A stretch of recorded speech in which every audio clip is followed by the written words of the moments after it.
Red dragon என்ன சொல்றாங்கன்னா, வலிமையானது, சந்தோஷமானது, அதே சமயம் ஆக்ரோஷமானது அப்படின்னு சொல்றாங்க.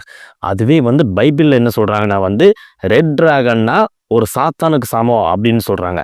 அப்போ ஒரு சாத்தானுக்கு சமமான ஒரு கேரக்டரா இந்த படத்துல நம்ம ஏகே ப்ளே பண்ணியிருக்காரு அப்படிங்கிறது இந்த டீசர்ல பார்க்கும்போதே தெரியுது.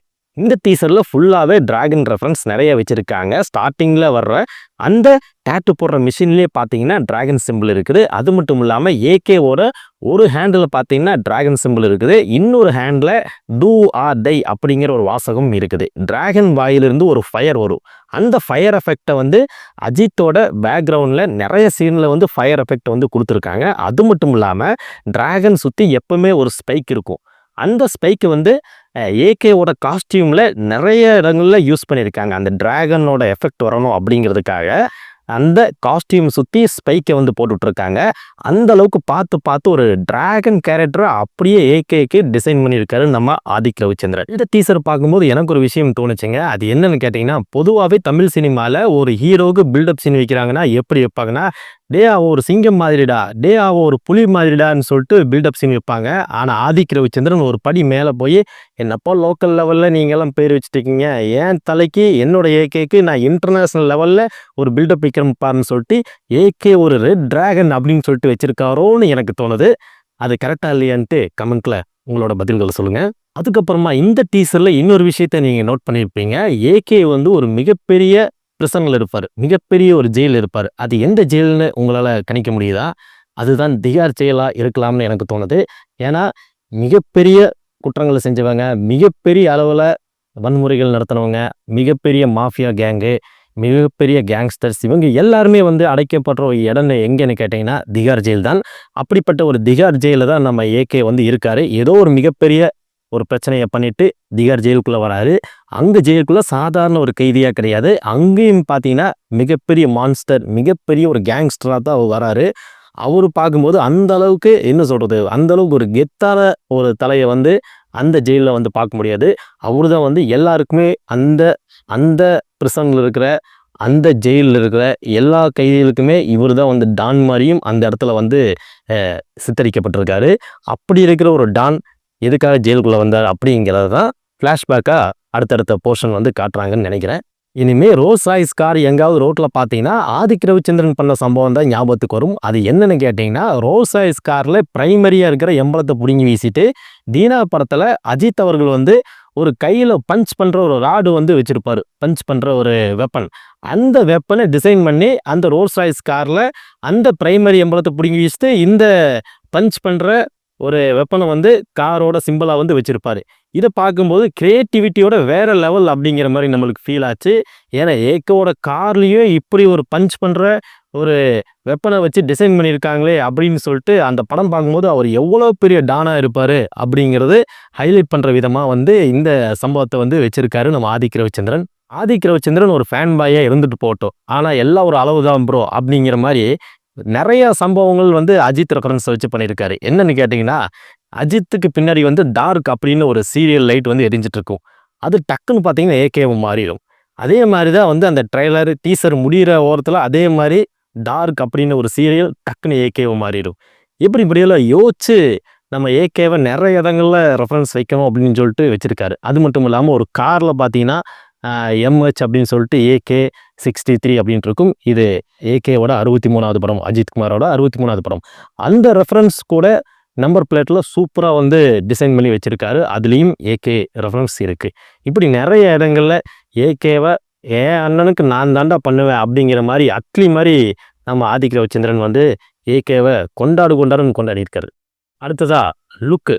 நம்ம ஏகேவோட லுக்கு பார்த்தீங்கன்னா, ஸ்டார்டிங் அமராவதி படத்துலேருந்து இப்போ கடைசியாக வந்த படங்கள் வரைக்கும் நிறைய படங்களோட ரெஃபரன்ஸ் இருக்கிற லுக்கெல்லாம் கொண்டு வந்திருக்காரு. அமராவதி படத்தில் ஒரு யங் லுக்காக எந்த அளவுக்கு இருப்பாரோ, ஸ்டார்டிங்கில் அஜித்குமார் எப்படி இருந்தாரோ அந்த ஒரு லுக்கை அருமையாக கொண்டு வந்திருக்காங்க. டிஏஜிங் சொல்லிட்டு ஒரு படம் வந்துச்சு. அந்த படத்துலையும் கூட டிஏஜிங் பண்ணது அந்தளவுக்கு கரெக்டாக ஃபிட் ஆகலை. ஆனால் இந்த படத்தில் நம்ம ஏகேவை சூப்பராக, கொஞ்சம் கூட ஒரு கிராஃபிக்ஸ் பண்ண மாதிரியோ ஒரு சிஜி பண்ண மாதிரியே தெரியல, ஒரு நேச்சுரலான ஒரு லுக்கு நம்மளுக்கு தெரிஞ்சது. அது மட்டும் இல்லாமல் தீனா படத்தில் வர்ற ஒரு லுக்கு, அது மட்டும் இல்லாமல் பில்லா படத்தில் வந்த லுக்கு, அது மட்டும் இல்லாமல் வேதாளம் படத்தில் வந்த லுக்கு, இந்த மாதிரி எல்லா லுக்கையும் இந்த படத்துக்குள்ள வச்சிருக்காரு. எப்படி ஒரு படத்தில் இவ்வளோ ரெஃபரன்ஸ் எடுத்து வைக்க முடியுங்கிறது தெரியல. அந்த அளவுக்கு அஜித் அவர்களும் மாஸாக காமிச்சிருக்காங்க, கிளாஸாக காமிச்சிருக்காங்க. மங்காத்தா படத்துக்கு அப்புறமா அஜித் அவர்கள் இந்த அளவுக்கு இறங்கி ஒரு மாசுன்னு இதுதான்டா மாசு, எனக்கு மேலே மாசு யாருனாலையும் பண்ண முடியாது அப்படிங்கிற ஒரு மாசம் வந்து காமிச்சிருக்காரு அஜித் அவர்கள். ஃபர்ஸ்ட் ஆதிக் ரவிச்சந்திரன் இந்த ஸ்டோரியை சொன்ன உடனே வந்து அஜித் அவர்கள் கண்டிப்பாக இந்த படத்தை பண்ணணுமா அப்படின்னு சொல்லி கேட்டிருக்காரு. ஏன்னா அந்த அளவுக்கு அஜித் அவர்கள் இப்போ ரீசெண்டாக வந்த படங்கள் எல்லாமே ஒரு காமா, ஒரு என்ன சொல்கிறது, ரொம்ப இறங்கி மாஸ் காட்டாமல் ஆல்ரெடி அவர் மாஸ் நிறைய காமிச்சிட்டாரு. இருந்தாலும் இப்போ கொஞ்சம் சட்டிலான கேரக்டர் பண்ணலான்னு இருக்கும்போது மறுபடியும் இப்படி ஒரு மாசான கேரக்டர் வரும்போது இது பண்ணி ஆகணுமான்னு கேட்டிருக்காரு. ஆதிக் ரவிச்சந்திரன் பண்ணணும்னு சொல்லி ரசிகர்கள் இதுதான் விரும்புகிறாங்க, உங்ககிட்ட இதுதான் நாங்கள் எதிர்பார்க்குறோன்னு சொல்லி பண்ண வச்சிருக்காரு இந்த ஸ்டோரியை. அந்தளவுக்கு லுக்லையும் வெரைட்டி காமிச்சிருக்காரு, நடிப்புலையும் வெரைட்டி காமிச்சிருக்காரு. அந்த குட்டுக்கான கேரக்டர், அந்த பேடுக்கான கேரக்டர், அந்த அக்லி, அந்த பேட் வேர்ட் பேசிட்டு ஒரு சீனில் பார்த்தீங்கன்னா அப்படியே தெரிக்க விட்டுருப்பாரு நம்ம தல அஜித் அவர்கள். அந்த அளவுக்கு சம்பவம் நிறைய இருக்குங்க இந்த படத்தில். இந்த டீசரில் ஸ்டோரி எப்படி இருக்குன்னு சொல்லி ப்ரெடிக்ட் பண்ண முடியாத அளவுக்கு சீன்ஸ் எல்லாம் கோர்த்து டீசராக கொடுத்துருக்காங்க. என்னென்னா பார்த்தீங்கன்னா, இவர் ஸ்டார்டிங்கில் ஜெயிலில் இருக்கிற மாதிரி காமிச்சாங்கல்ல, ஜெயிலில் ஒரு மிகப்பெரிய டானாக இருக்கிற மாதிரி காமிச்சாங்க. ஆனால் இந்த டீசரோட பாதியில் பார்க்கும்போது ஒரு காப்பு மாதிரி வராது, ஒரு போலீஸ் அதிகாரி மாதிரி. பிகில் படத்தில் விஜய் இப்படி கையில் வச்சுட்டு பாருல, ஒரு ராடை வச்சுட்டு அந்த மாதிரி நிற்கிறாரு. என்னடா ஜெயிலில் இருந்தார், டக்குன்னு பார்த்தா போலீஸாக வந்திருக்காரு, என்ன நடக்க போகுதுன்னே தெரியல அப்படிங்கிற அளவுக்கு நம்ம கன்ஃபியூஸ் பண்ணி விட்டார் ஆதிக் ரவிச்சந்திரன். அது மட்டும் இல்லாமல் கன் பாயிண்டில் நிற்க வச்சுட்டு பின்னாடி பெரிய பெரிய சுத்தியல் அது இதுன்னு நிறைய வெப்பன்ஸ் எல்லாம் வச்சுட்டு நிற்கிறாங்க. தலை கொஞ்சம் கூட ஒரு பயம் இல்லாமல் கூலாக அப்படியே சிரிச்சுட்டு பேசிகிட்டு இருக்கா அப்படி. ஏன்னா அவர்கிட்ட கன்னெல்லாம் கிடையாது, அந்த தீனா படத்தில் யூஸ் பண்ணால் ஒரே ஒரு வெப்பன் தான். அந்த வெப்பனை வச்சுட்டு தான் எல்லாத்தையும் வந்து சோழியை முடிச்சு விட்றா அப்படி அந்த அளவுக்கு அந்த வெப்பனை ஹைலைட் பண்ணி ஆதிக் ரவிச்சந்திரன் நிறையா விஷயங்கள் இந்த படத்தில் வந்து பண்ணியிருக்காரு. என்னப்பா ஏகே டீசர் பார்த்துட்டு இருக்கோம், ரொம்ப நேரம் ஆச்சு, காரை வச்சு ஒரு சம்பவம் பண்ணலையா, ஆதிக் ரவிச்சந்திரன் மறந்துட்டியா அப்படின்னு யோசிச்சுட்டு இருக்கிற போது டக்குன்னு ஒரு கார் மின்னல் வேகத்தில் ட்ரிப்டிங் ஆகி வருது. இதை பார்க்கும்போது ஓஹோ ஆஹா, இந்த படத்துலையும் நிச்சயமா ஏகே காரை வச்சு ஸ்டண்ட் பண்ண போறாரு அப்படிங்கிறது உறுதியாகி போச்சு. ஆதிக் ரவிச்சந்திரன் ரசிச்சு எடுத்திருப்பாருன்னு நம்மளுக்கு தோணுது. ஏன்னா மற்ற படங்களை காட்டிலும் இந்த படத்தில் கார் ஸ்டண்ட் பயங்கரமாக இருக்கும் அப்படிங்கிற எக்ஸ்பெக்டேஷனும் கிளம்பியிருக்கு. படத்தில் தான் நிறைய ரெஃபரன்ஸ் இருக்குன்னு பார்த்தா பாட்டுலையும் கூட ரெஃபரன்ஸ் வச்சிருக்காரு. ஆலுமா டோலுமாவில் வர்ற ஒரு ரெஃபரன்ஸு. அது மட்டும் இல்லாமல் இந்த பரமசிவன் படத்தில் பார்த்தீங்கன்னா அந்த கைதிகளோட டான்ஸ் ஆடுவார், அந்த ஒரு ரெஃபரன்ஸும் வச்சிருக்காரு. அது போக வாலி படத்தில் வர்ற ஒரு ரெஃபரன்ஸும் வச்சிருக்காரு. வாலி படத்தில் அந்த வில்லன் கேரக்டரில் வர அஜித் அவர்கள் வந்து சிங்கம் போட்டுட்டு அப்படியே வாயில் போட்டு அப்படியே ரொட்டேட் பண்ணிகிட்டே வந்துட்டு அப்படியே ஒரு முறைச்சி பாட்டுருப்பார். அந்த ஒரு சீனும் வந்து இந்த படத்தில் ரெஃபரன்ஸாக வந்து வச்சுருக்காரு நம்ம ஆதிக் ரவிச்சந்திரன் அவர்கள். என்னப்பா ஃபேன் பாயாக இருக்கலாம், இந்த அளவுக்கு ஃபேன் பாயாக இருக்கலாமா, ரசித்து ஒவ்வொரு ஷாட்டும் அப்பா உட்காந்து இதுக்குன்னு வந்து ரெஃபரன்ஸ்க்கு சொல்லிகிட்டே வந்து நிறையா ஒரு டைரியே எழுதி பிடிச்சிருப்பாருன்னு நினைக்கிறேன். அந்த அளவுக்கு ரெஃபரன்ஸுகள் அள்ளி குவிச்சிருக்கிறாரு நம்ம ஆதிக் ரவிச்சந்திரன். இந்த டீசரை பார்த்து முடிச்ச நம்மளுக்கெல்லாம் ஏப்பா ஒரு படத்துக்காக ஒரு ரெஃபரன்ஸ் எடுக்கலாம், ரெஃபரன்ஸ் எல்லாம் சேர்த்து ஒரு படமே எடுக்கலாமா அப்படின்னு சொல்லிட்டு தான் நம்மளுக்கெல்லாம் கேட்க தோணுச்சு. ஏன்னா ரெஃபரன்ஸை எடுத்தாலும் தலையை இந்த அளவுக்கு பியூட்டிஃபுல்லாக காமிச்சதுக்காக நீ எத்தனை ரெஃபரன்ஸ் வேணால் எடுத்துகிட்டு போய்க்கப்பா அப்படின்னு சொல்லிட்டு நம்ம அஜித் ஃபேன்ஸ் எல்லாம் வந்து ஆர்கசம் அடைகிறாங்க. ஹிஸ்டரி புரட்டி பார்த்ததில் ஆதிக் ரவிச்சந்திரன் வந்து மிகப்பெரிய ஒரு ஃபேன் பாயா அஜித்குமார் அவர்களுக்கு. அதனாலே வந்து அவர் படம் பார்க்கும்போதெல்லாம் கத்துன்னு கத்துவாராம். அதனால இவர் இந்த டீசர்லேயே கூட டீசர் முடியும் போது ஏகே அப்படின்னு சொல்லிட்டு ஒரு வாய்ஸ் வந்து கேட்டிருப்பீங்க. அந்த வாய்ஸு நம்ம ஆதிக் ரவிச்சந்திரனோட வாய்ஸ் தான். தியேட்டரில் கத்தி மனுஷன் இந்த டீசர்லையும் கத்தி விட்டாரு.